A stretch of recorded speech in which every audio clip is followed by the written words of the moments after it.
and we're making.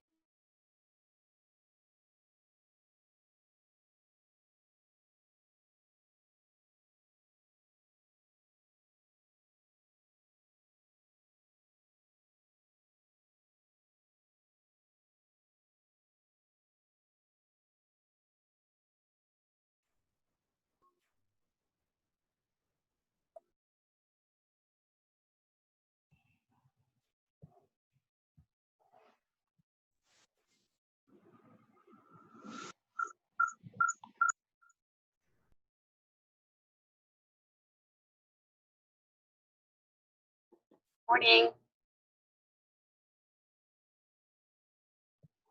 Great job last night, Martha. Thank you.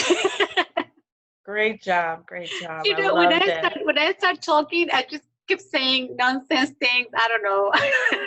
Well, no, your responses to the question were point on, just wonderful. Thank you, Katie. I'm learning from you guys. You're my masters. And I had completely forgotten that we were at Irmal the day before this all started. So it was quite a reminder of how quickly you jumped into this. So, jeez. It was, before spring break, traveling, and then what happened? You jumped right in, feet first, but we're glad you're there. Yeah, so it's good to have one job, though. It was hard to have two jobs. Yes, I can imagine, especially behind a computer. Yeah.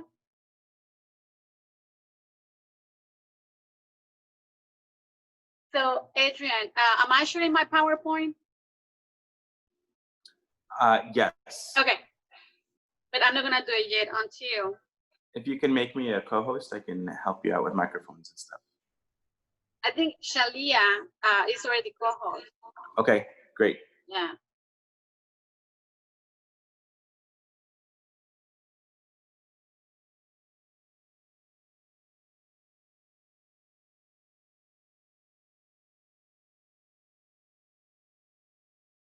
Martha, you want to try sharing your screen real quick? Uh-huh. Just do a test run.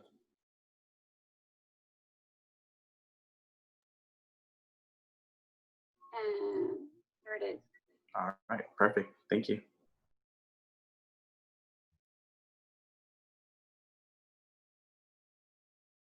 Should I leave it on or until we take it off introduction? I think introductions first, right? I think so, yeah.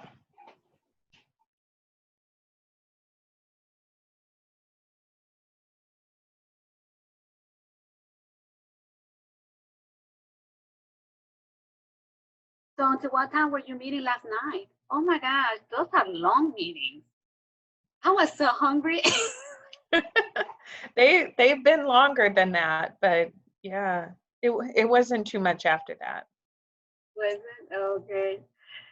And I think at some point I said, I'm going fast because maybe you're hungry like I am. Yeah, it's hard to be the last one on that agenda.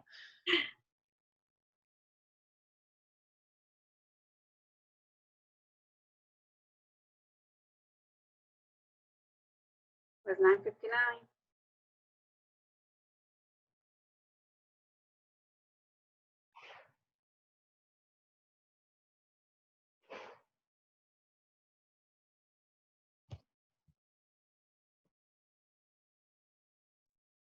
Did y'all miss me? I figured. I guess I should let Todd in, Tamika. I only see your eyes, Shalia. I'll let Dr. Coffee in. Let me find some sound though.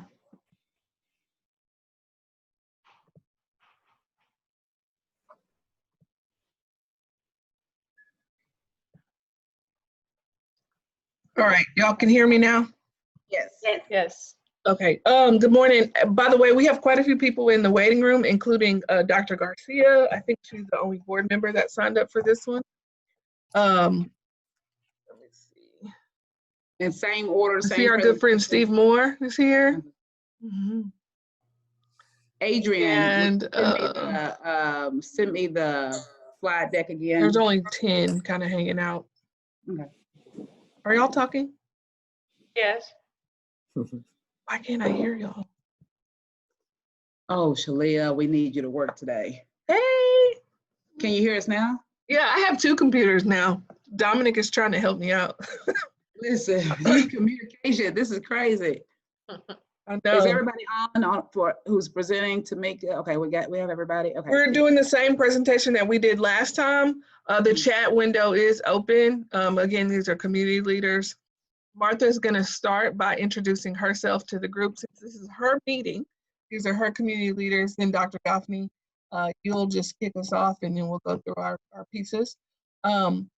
Adrian, if you don't mind, will you help me in the chat answer the questions if there are some that show up?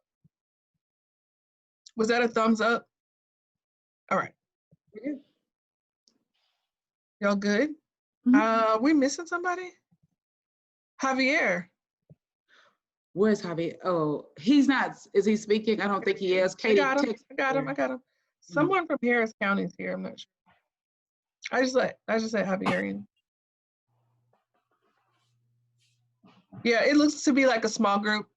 So maybe about 12 or 13 people. It's not, it's practice.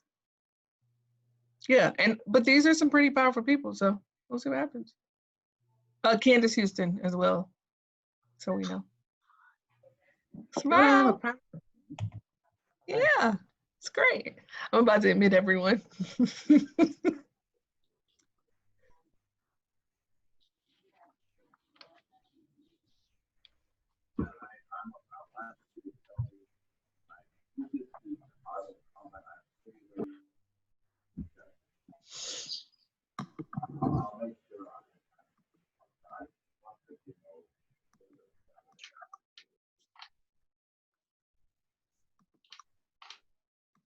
Good morning.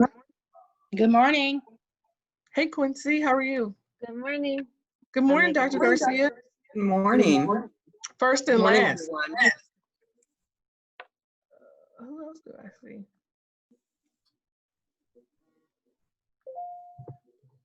Good morning.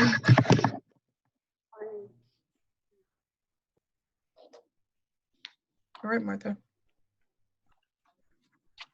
Are we ready?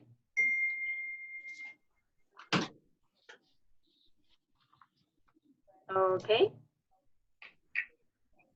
Good morning. Good morning. Buenos dias, community leaders. Welcome to our community leaders town hall. And we're very thankful that you have time this morning to connect with us. Please allow me to introduce myself. I am Dr. Martha Escalante, Executive Director of Family and Community Engagement. And this morning, you're going to hear from district leaders what we're doing to provide high quality instruction to our students despite the pandemic, which is a challenge. And now help me to welcome our wonderful superintendent, Dr. Latanya Gaffney.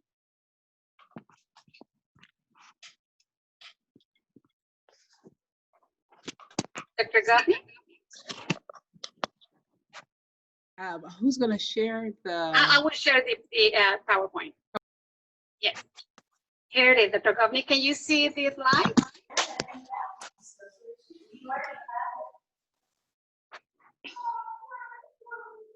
Good morning, good morning. We want to make sure that and respect everyone's time. Again, I want to thank you all for joining us this morning, and we just want to give you information on where we are. We know many of you are multitasking and doing many things, and so we're going to just go ahead and mute everybody's microphone.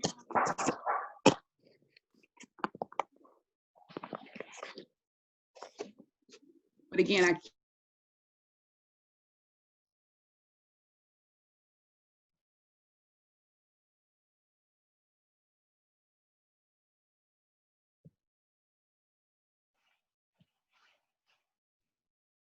and how we're going to move forward.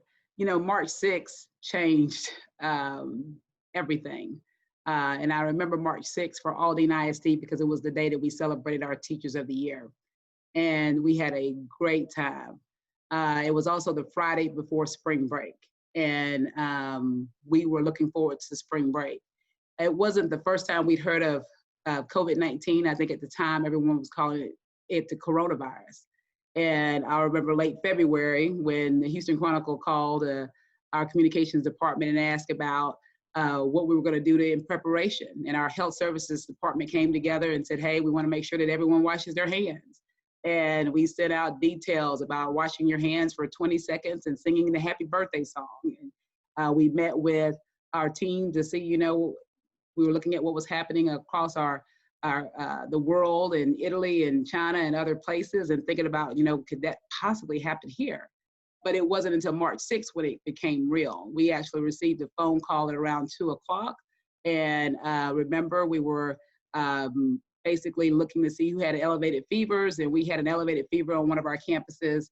And there was a question about what were we going to do about that student, because he had been in contact with many other people and could have possibly exposed some others. What I can tell you is that situation did not turn out as bad as it could have been, but I can also assure you that since then, our team has been working nonstop in order to keep our teachers safe, keep our students safe, and to make the very best decisions for our district and for our community and for our families.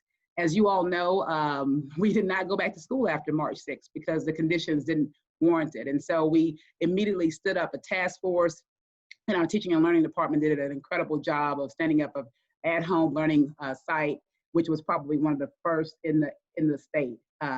Very confident in that because others were calling, and if you look at others, they kind of look like ours. And so I'm very proud of the team and how everybody was able to respond. And so we made it through the spring, and as we were preparing to come back, late April, early May, when we were bending the curve, as everyone would say, because everyone was staying home and practicing social distancing, and we were getting optimistic, our team immediately began to pivot. We knew we needed to end school in May. We knew we needed to have some type of summer learning opportunity, and we also knew that we needed to prepare for how our students would come back in the fall. And so we were excited about that, and because we knew that we wanted our students, our teachers, we wanted to come out of this experience stronger and better and more focused on our strategic priorities. However, I had to go back to one of our guiding principles throughout the entire ordeal, that we will open our physical buildings as fast as we can, but as slow as we must. And so at the beginning, we thought we were going to be able to move fast. Literally, April, May, we thought we were going to be able to move fast. We were optimistic that in July, we were going to be able to have graduations, and we were going to be able to prepare to onboard our new teachers face-to-face and welcome our students back and prepare to roll out our new curriculum. We were really excited. That it looked like things were, our new way forward was going to become the new reality. However, as you all know, we've had to pivot and think slowly because of the conditions that we find ourselves in right now. But I think it's important that our community and everyone understands the core beliefs that are leading and guiding our task force, as well as as we think about what return to learn is going to look like. Number one, we're going to prioritize safety, period. I can't say enough. Many have asked, what do you think about our students and not being able to return to school? I mean, that's why our team's not sleeping. I know our teachers miss our students, but we have to prioritize safety. And so that's top of mind in every decision that we make. However, I'm confident that learning will never stop. As we think about our return to learn, we have two options for our parents that you're going to hear about: learning at home and learning at school. And regardless of which one our parents choose, it's going to be a quality experience. And our leaders are working hard to make sure that happens, and so are our teachers, and we're going to be prepared for whatever happens. So the learning is never going to stop. So that's number two. Our next guiding principle is we will work collaboratively to define our new way forward. We prided ourselves on not making decisions in a vacuum, and we've been intentional about engaging different staff and different ones, and very proud of the leadership that's been participating in our return to learn process. And what you're gonna know is there have been a lot of pivots, because if you look at our leadership across our nation, the leadership across our state, even across, our county and our city. Things have been changing, and sometimes there's information that doesn't always line up.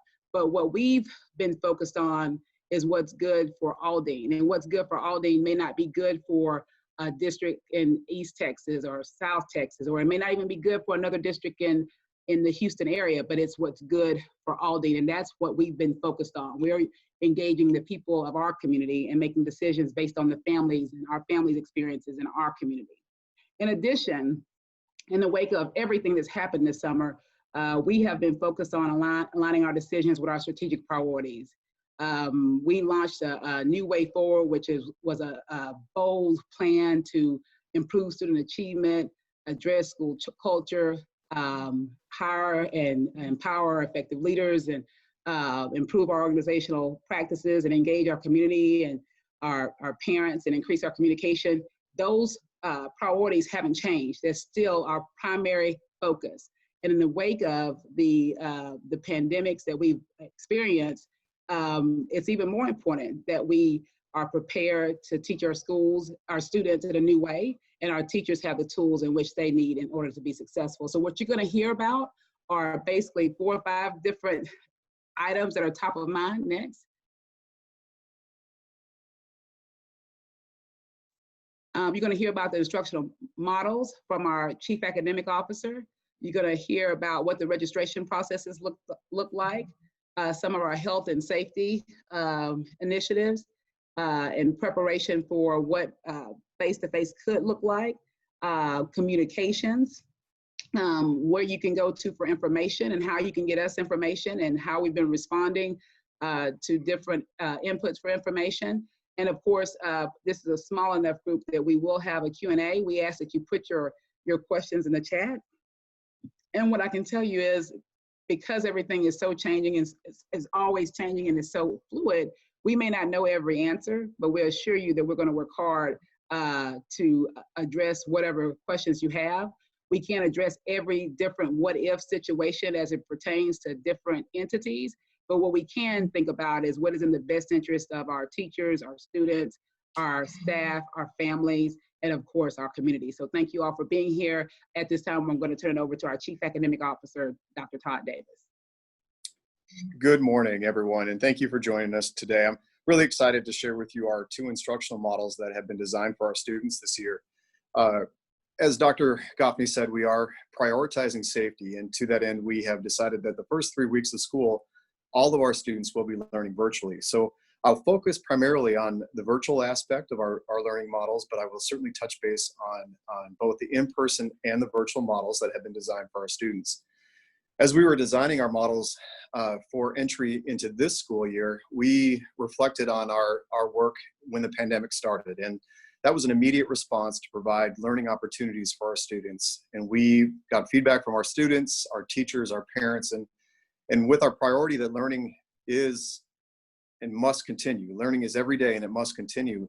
We knew that we had to design a much more rigorous learning opportunity virtually for our students.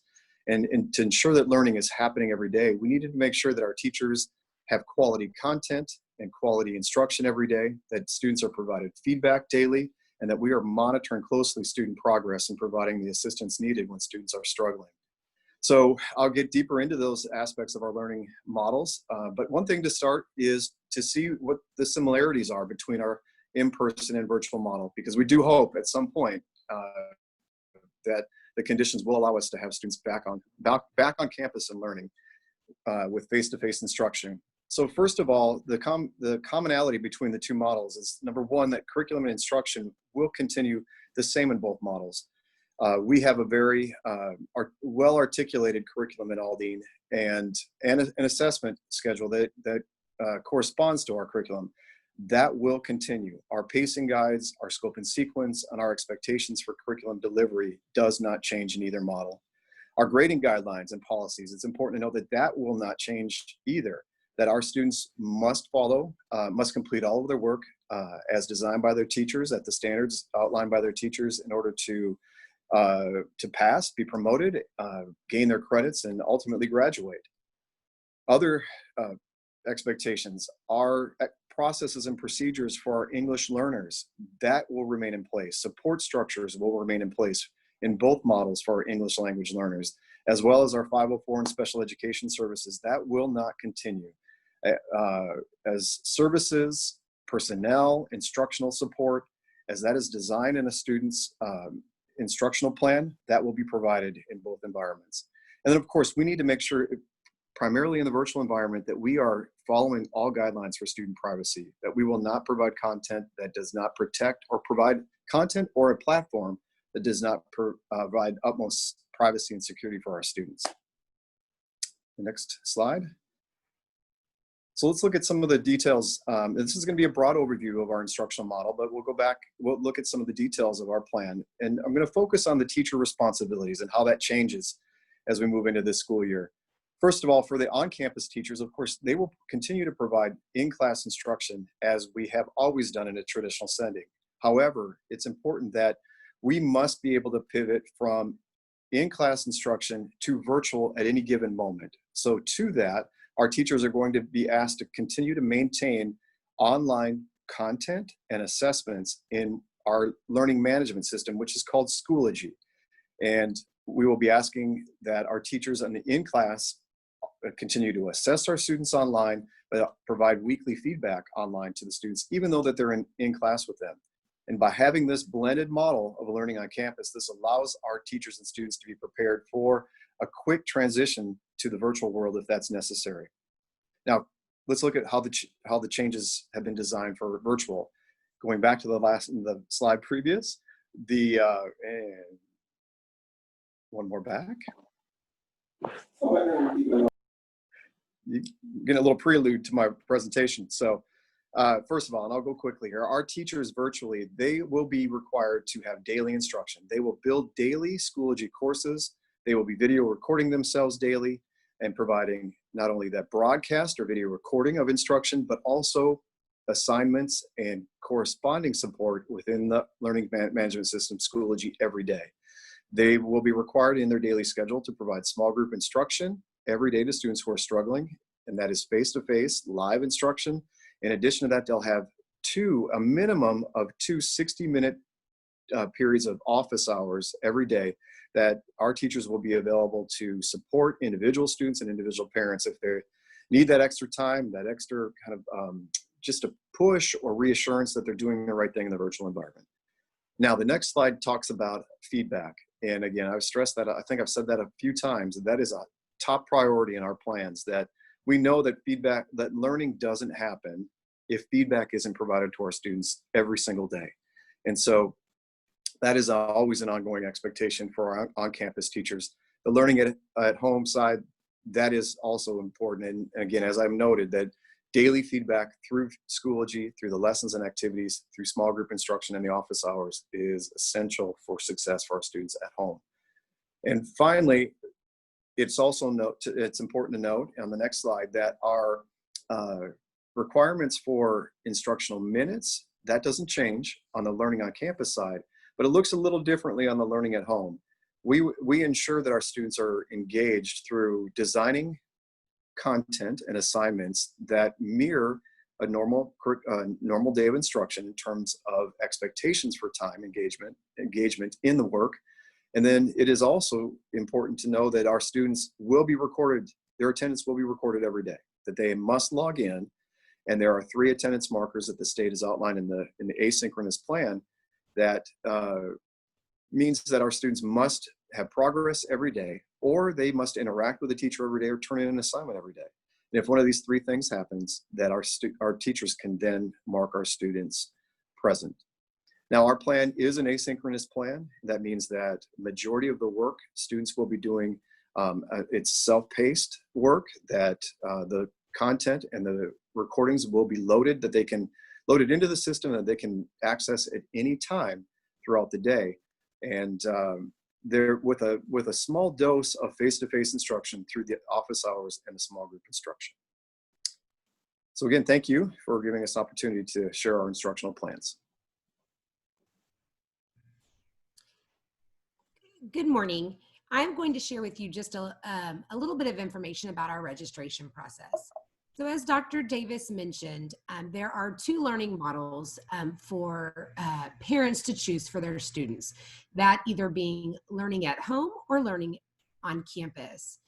Starting last week on Monday, we developed a process by which we communicated to parents that they were to select a learning model for their student.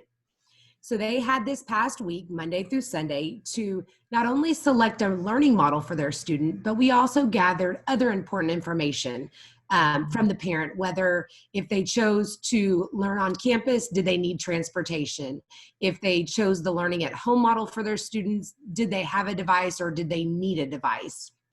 We did complete that process, the first part of that process on Sunday evening.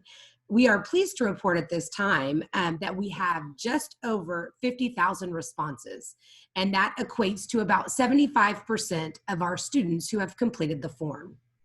While we were pleased with the initial results, we realized that our ultimate goal is we want to ensure that every student is able to make a selection.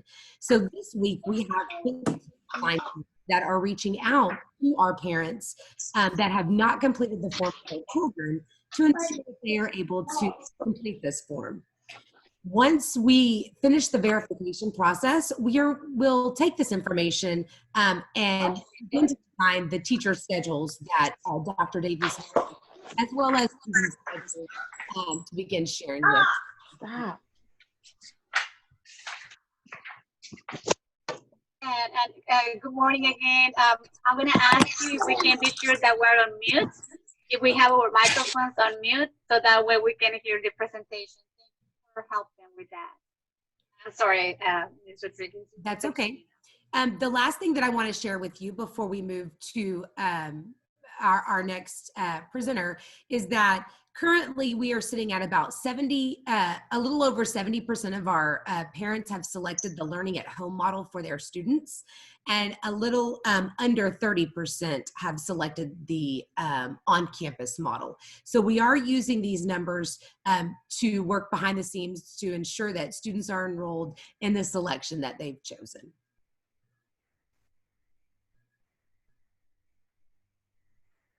And as good morning, everyone. Tamika Alfred Stevens here.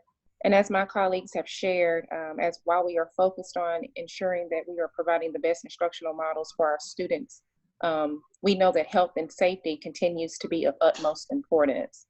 And so I'll share here over the next few slides some of the work that we are currently putting in place, or systems that we're putting in place to ensure that our work environment is safe.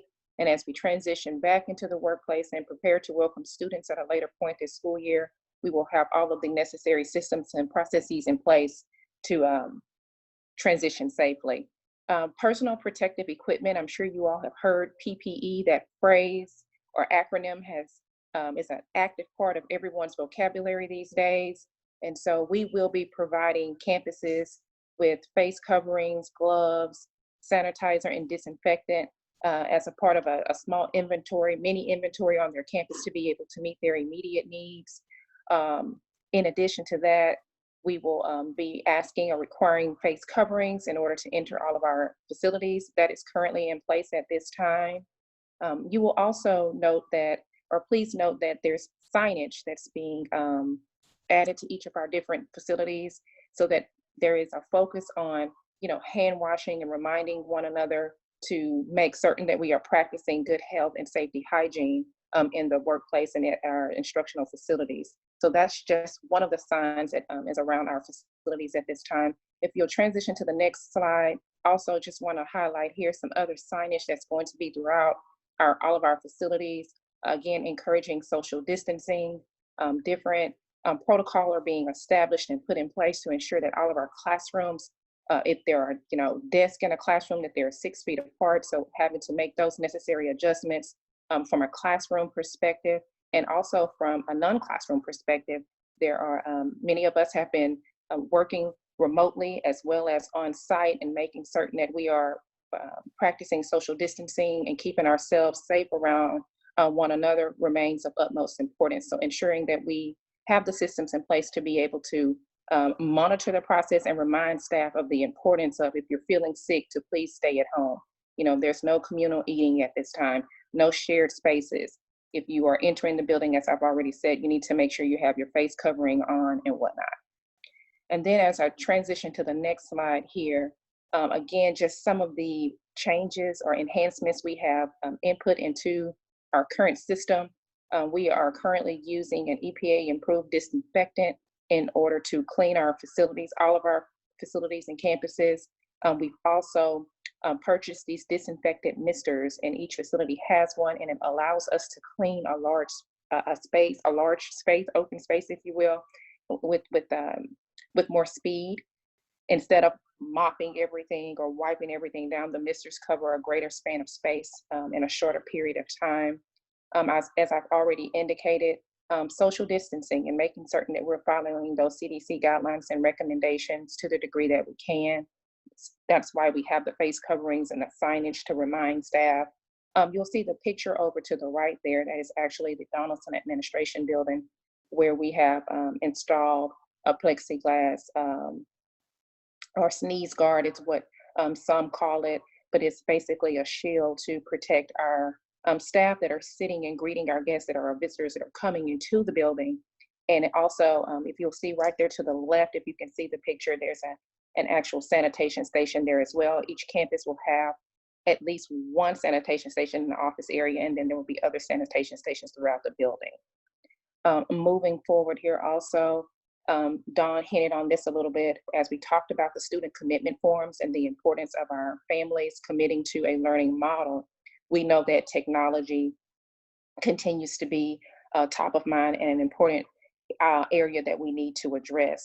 Not only devices, but also connectivity is a concern for some of our students and families. So with that said, we have been working actively with the City of Houston and other organizations to expand internet access and connectivity.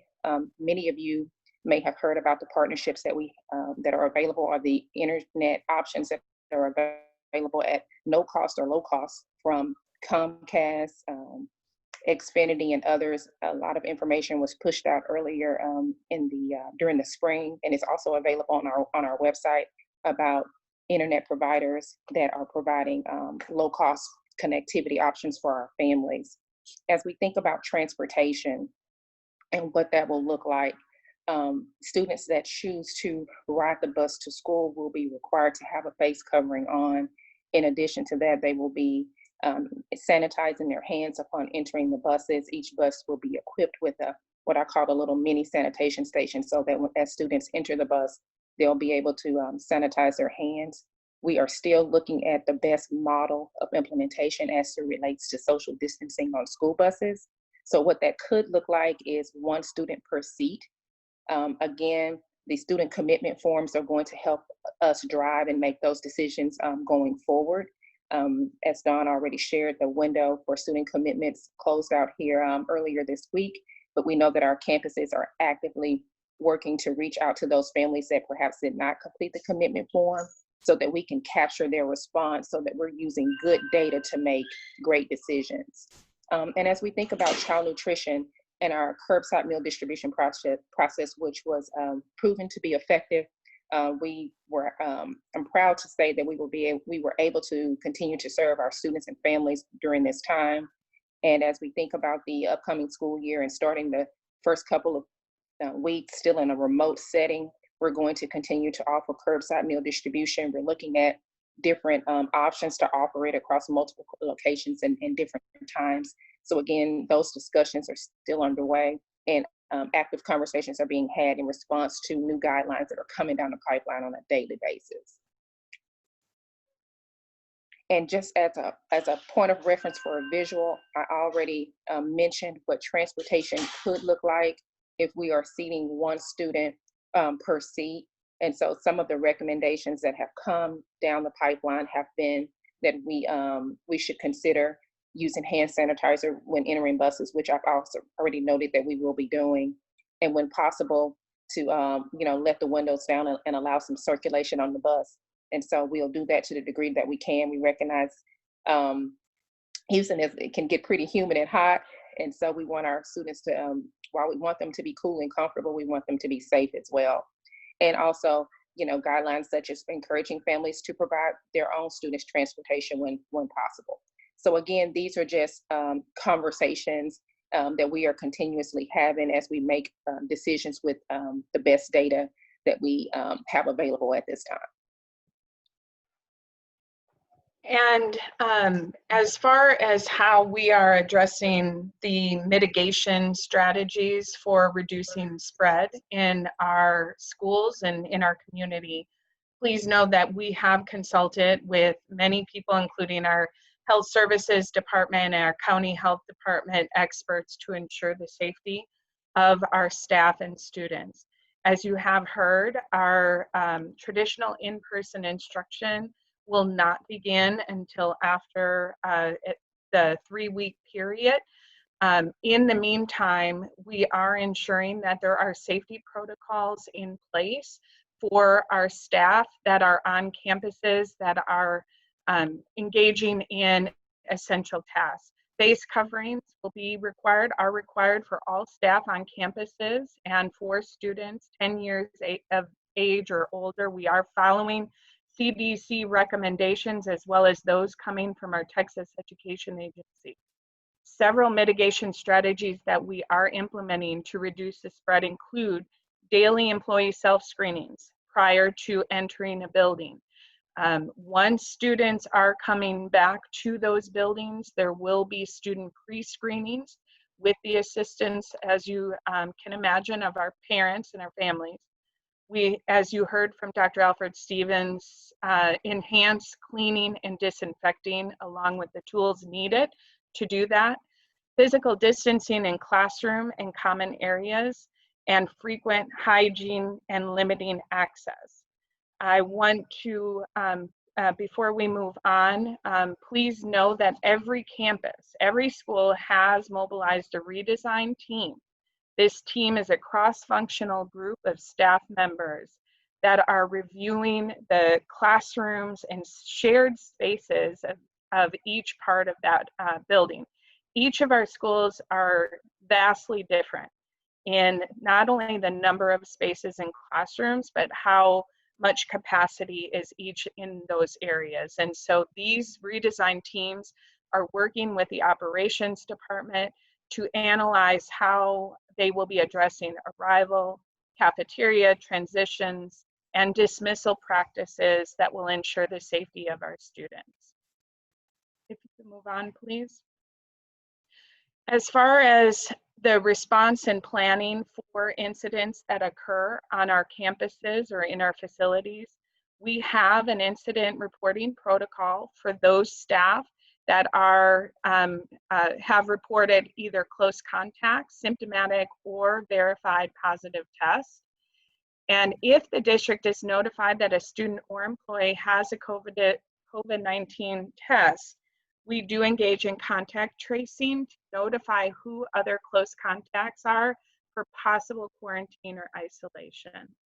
And then notification is sent to parents and students, or in this case right now, we only have staff members that are on campus of that facility or those people who were in close contact.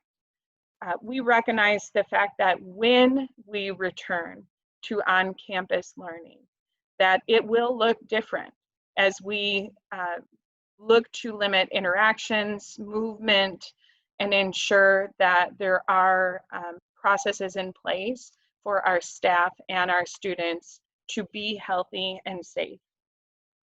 And I am going to now turn it over to Ms. Reed. Good morning again. It still is morning. I just want to, again, thank you all for being here and being interested in the work that's happening in Aldine.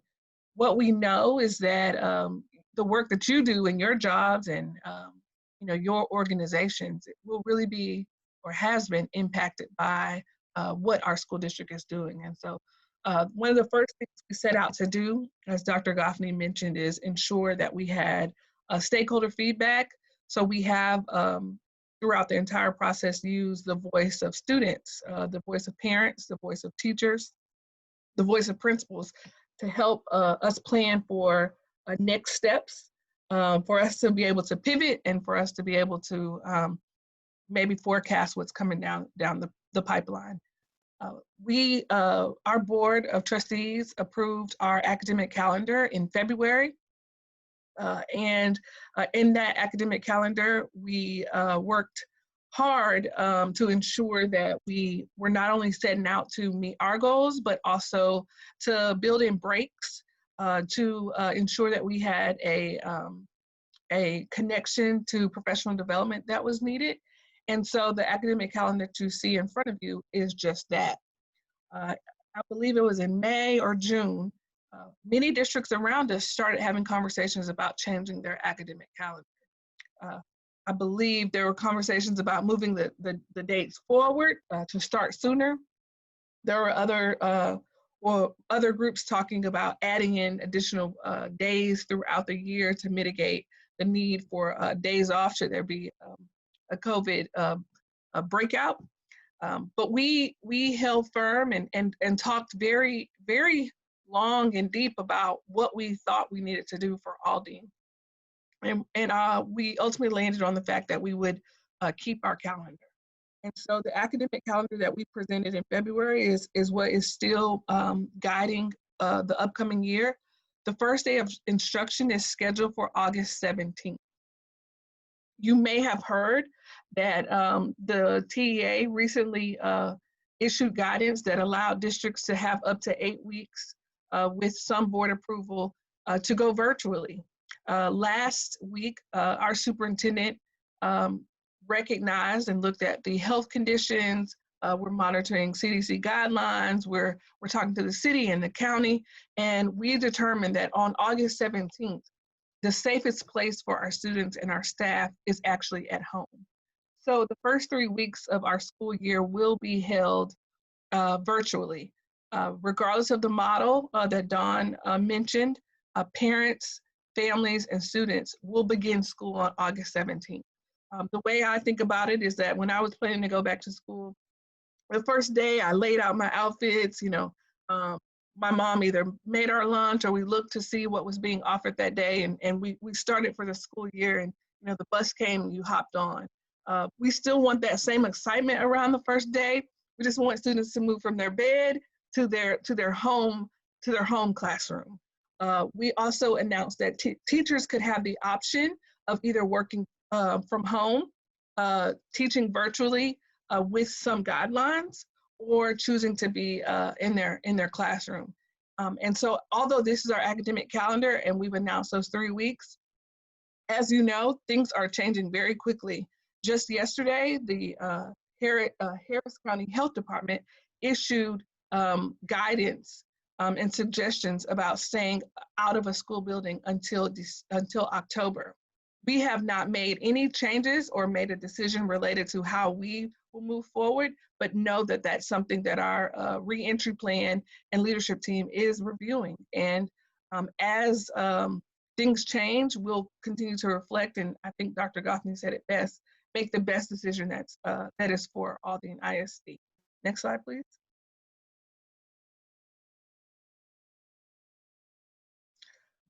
So along the line of ensuring that our parents and even our community members know what is happening, we developed a Return to Learn webpage. This was modeled after our COVID webpage that was launched in the spring. And what we found is that it's best to have one place on the district website where people could go and quickly get all of the information that they needed.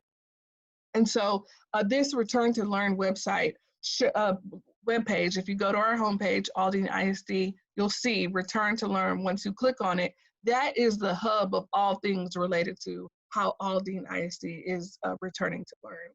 At the top of the page is a reminder about the first day of school.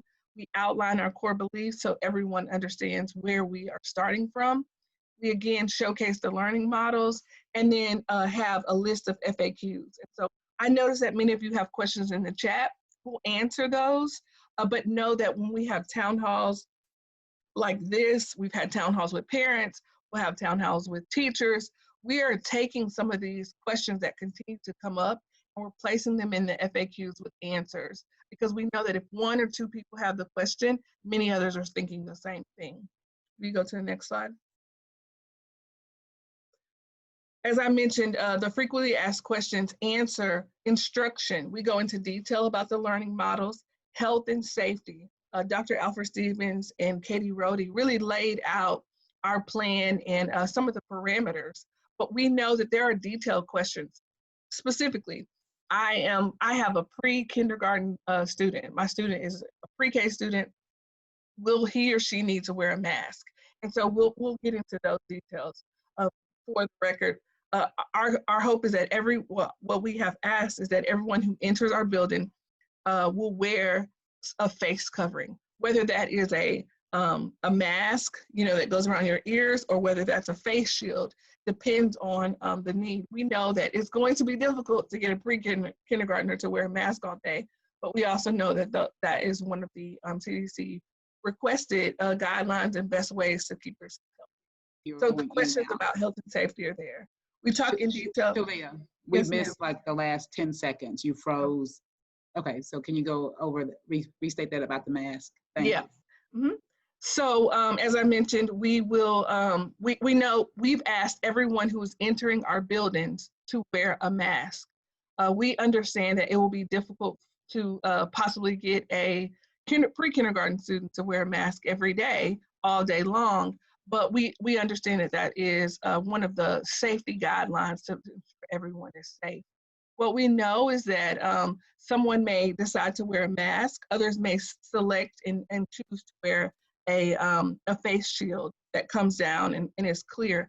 And though either one of those things will be, as Dr. Alfred Stevens mentioned, available or suggested, but everyone who enters our building should prepare to have their face covered. I just wanted to just go a little bit into the FAQs and show you what's there. We also know that when you extracurricular and counseling, lots of questions about will football happen? Will band happen? I want to let you know that just as we've been on this call, the UIL, which is the governing body of our activities, sports and academics, has issued their own guidance, and we will follow those. However, keep in mind that we have said the first 3 weeks of school are virtual and no activities, extracurricular or sports, will take place. And as I mentioned, as we continue to get guidance and suggestion and feedback and changes, all the decisions have to be thought through to ensure that we're following those guidelines. What's important, and one of the things I want to point out is that we know that school is more than just sitting in a classroom. Many of our students come to school to learn social skills and participate in those team sports, and to learn teamwork and leadership through extracurricular activities. And so we're going to do our best to make those things available, but we also know that safety is top of mind. And many of those decisions will need to be made by families. Next slide. The buildings are closed, but we are not. And so if you dialed our phone number, no one would answer the line because we've opted to be in phase 1, which is people are in the building to do essential tasks. And so we don't have a receptionist there during the main hours, but we know that parents and families still have questions. And so we launched a tool called Let's Talk to allow you, our stakeholders, to have access to the answers of the questions that you have. And so if you see email us, or if you see down here the Let's Talk link, you can click on that and choose whichever area you have a question. The comment goes directly to the person that's responsible, and you should receive a response within 24 hours. Many of us work hard every day to ensure that we're answering those questions a little quicker than 24 hours. But we know that with many things happening, the wait time is about 24 hours. What this allows us to do is see again, are there general questions that are coming up? Are there things that we need to make a little more bold? Are there things that are happening in our community that we're not aware of that we need to take into consideration? So I encourage you to use Let's Talk to submit your specific questions to our group. We will continue to evolve that page, and we are looking to add specifics for each of the schools and campuses, because we know that parents don't always have a question for a school assistant superintendent. They may have a question just for their school principal. And so we'll ensure that we're meeting the needs of our families. Next slide. So the next steps, as Dawn mentioned, our deadline to finalize those student commitment forms were July 19th. And we're using that information to guide how we take the next steps. So when will bus routes be released? How we're going to address device distributions. These next 2 weeks we're using to talk to our community through community forums and town halls, so that we can hear the challenges that you're facing, get your feedback, understand the challenges that you could be up against, and help you to understand what our plan is. And then between August 1st and the first day of school, we're looking at doing a loaner device deployment. We also know that parents want to know who their child's teacher is. You know, a 6th grader who's entering middle school wants to know what they should expect. And so we will host virtual meet the teacher and orientation sessions. And then over the spring, what we learned is that parents are just they're not always aware or have an understanding of the words that we're using. Clever, Schoology, what's the difference between a Chromebook and a laptop? And so our family community engagement department, connected with our schools and our teaching and learning teams, will work on parent trainings so that parents can help their child succeed for the upcoming school year. We recognize that this is an unprecedented year and things are very different, but many of us parents are relearning how to support our students. I just want to remind you that the first day of school is August 17th. And again, remote learning only will occur those first 3 weeks of school. I think the next slide allows us to open up the question and answer period. Dr. Goffney. This is the last slide, Shalia. Yes, ma'am. Yeah. Dr. Goffney, the next slides are Q&A. If she's not on here, I'll just open it up and go through the chat and allow my colleagues to answer or go into a little more detail about some of the questions that they have, and then we'll allow you guys to answer any questions, ask any questions. So the first one here is Mr. Moore. I know that you talked a little bit about are we supplying Chromebooks to kids and Wi-Fi access? And so the question has been answered, but I'd like Dr. Alfred Stevens or Dr. Davis to go into a little more detail about device distribution and access to devices. So as noted here, there is a plan to have another round of device distributions, or device distribution, I should say, after we have ascertained all necessary data to determine how many families need a device.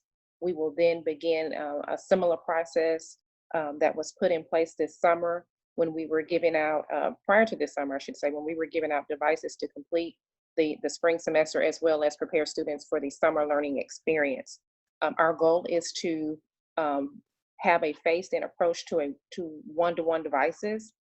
We've ordered upwards of nearly 20,000 devices. However, all of them have not been received. However, we do have an abundance of devices on site that will help us be able to be responsive to the needs of our families. And I want to use the keyword is families at this time, because the original device distribution process that we've implemented was one device per family.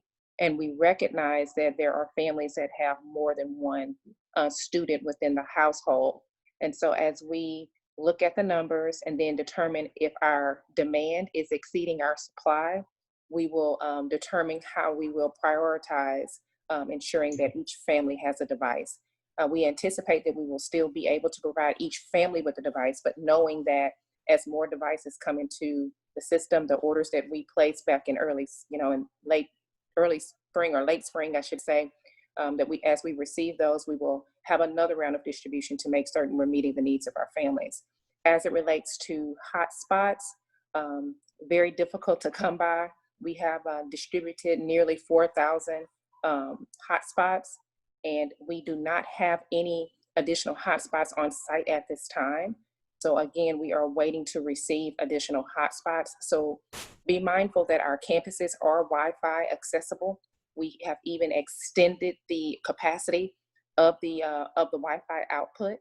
I think, Mr. Moore, you mentioned in the chat that, or someone else mentioned in the chat also, that there are other internet providers that are providing low-cost options to families for internet services. I know on our district's website, there's a comprehensive listing of many of the different companies that are making that opportunity affordable for our families.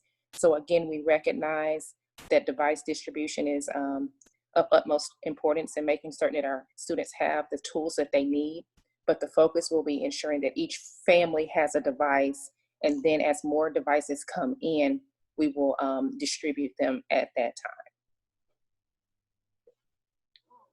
Shalia, does that address the question in the chat regarding It does. devices? It does. Dr. Davis, there is a question about, what if parents do not have access to those internet providers, or we are not able to get a device to them? Is there a plan to get physical education? Yes, so we are creating a plan, what we're calling a no-tech plan, to support students that do not have a device or do not have internet access. That will involve distribution of paper packets, but also, just like I had explained in our virtual model, we do expect there to be some element of direct instruction and teacher feedback every day. So we're designing opportunities for that to still continue within this. So we are currently in the process of finalizing our plans for students that do not have technology, but we will continue to have learning opportunities for all students as we begin the school year. Okay. There is a question related to, yes, what we found, Dawn, I'll ask if Dawn's available to go into a little more detail. Very early on, we found that there is a challenge of not giving internet access to our students through devices, but there are parts of our district that are just deserts, that you're not able to access internet, not because of the home, but because of the connectivity and infrastructure of the area. And so, Dawn, will you provide a little more detail on how we were able to come up with that and where those areas are? So good morning. As Shalia mentioned, yes, there are some areas in our district, as she referred to as deserts, where the internet connectivity is not what it should be. As part of the state's Operation Connectivity, we too, as a district, have been analyzing not only the areas that are desert, but our district overall, right? And what we found based on data that we've collected from the U.S. Census Bureau, and then multiple surveys that we've sent out to parents, and just making contact and saying, hey, what does your internet service look like? Is it high speed? Is that we do have approximately 25% of our district that does not have access to that high speed internet. Not cell phones per se, right? Because when you add in cell phones, that does increase the number of access just a bit, but 25% in the Hidden Valley area, we noticed that there was higher than average no access to internet. So we do have data to support that some of our areas are in more need than others. But overall, as a district, as Shalia mentioned, it is important to make sure that families have access. So we are working behind the scenes to put a plan together to ensure that our students are able to access the materials, whether they be high-tech options or, as Dr. Davis mentioned, low-tech options. And what we recognize is that that challenge is not something that we can take on alone as a district. And so we're working with our elected officials. The county has reached out to us, as well as the city, to find out where can we tap into, what bigger group can we tap into to get to get connectivity. I think Dr. Goffney has said it best. You know, all of us should have a right to have running water. All of us should have a right to have internet access. And I think that this crisis really showed us that without internet access, the digital divide is real, and it really separates and creates another barrier for students.